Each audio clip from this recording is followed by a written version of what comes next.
Nalagasan ng magiting na Army officer ang 1st Special Forces Company matapos makaengkwentro ang mga bandidong Abu Sayyaf sa Basilan. 4 na iba pang sundalo ang sugatan. Nakatutok si June Veneracion. Sa tuwing may lakad ang kanyang tropa, isa lang ang madalas nabili ni Captain Clinton Capio. Dapat makabalik sila ng kumpleto. Nang ma-deploy sila sa Basilan mula Misamis Oriental noong December 14 ng nakaraang taon, ganun pa rin ang sabi niya sa kanyang mga tauhan mula sa 1st Special Forces Company.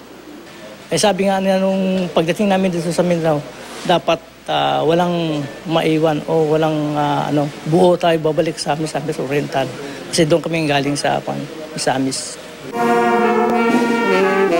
Pero si Captain Capio pala ang hindi na makakabalik sa dati nilang kampo. Napatay siya ng tamaan ng bala sa ulo nang makaengkwentro kahapon ang Abu Sayyaf sa Sumisip Basilan. Naiwan niya ang asawa at isang anak. Si Captain Capio na tubong Baguio ay mula sa PMA Class 2006 na maraming miyembro na rin ang nabuwis ng buhay sa pakikipagbakbakan sa mga kalaban ng pamahalaan.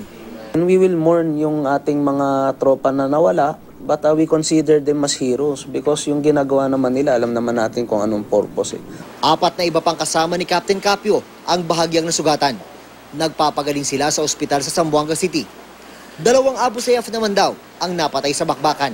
Nagpapatuloy pa rin hanggang ngayon ang pursuit operation laban sa mga miyembro ng Abu Sayyaf na nakaengkwentro ng militar kahapon sa Basilan. Bukod sa misyon na matapos na ang problema sa Abu Sayyaf, target din ng Armed Forces na makuhang ligtas ang mga hawak pa nilang bihag. 27 bihag ang hawak pa rin ng Abu Sayyaf sa Basilan at Sulu. Sisikapin daw ng militar na ma-rescue sila sa loob ng 6 na buwan. Mula sa Zamboanga City, June Veneracion, Nakatutok, 24 Oras.